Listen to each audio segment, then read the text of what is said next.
పేదవాడి పక్షాన నిలబడతాం, ప్రజా గొంతుకై నినదిస్తాం.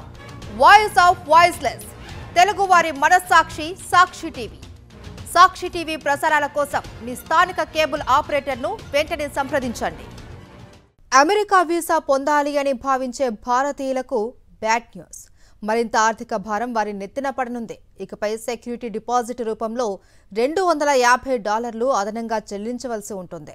ట్రంప్ ప్రతిష్టాత్మకంగా తీసుకొచ్చిన ది వన్ బిగ్ బ్యూటిఫుల్ చట్టం నిబంధనల్లో ఈ మేరకు మార్పులు చేశారు. విద్యార్థి వీసాలతో పాటు పర్యాటక, ఉద్యోగ, బిజినెస్ వీసాల కోసం దరఖాస్తు చేసుకునే విదేశీయులు తప్పనిసరిగా సెక్యూరిటీ డిపాజిట్ చెల్లించాల్సిందేనని ట్రంప్ సర్కార్ ప్రకటించింది. ఈ ఫీజును వీసా మంజూరు చేసేటప్పుడు హోంల్యాండ్ సెక్యూరిటీ విభాగం వసూలు చేస్తోంది.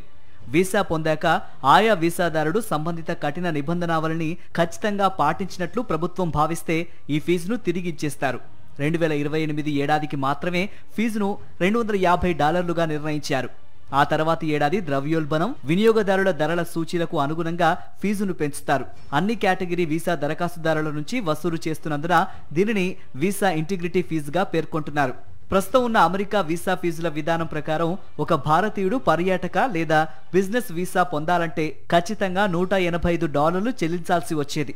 ఇకపై కొత్త నిబంధనల ప్రకారం ఈ $185తో పాటు security fee $250, I-94 fee $24, ESTA fee $13 కలిపి మొత్తంగా $472, అంటే దాదాపు $41,000 చెల్లించాల్సి ఉంటుంది.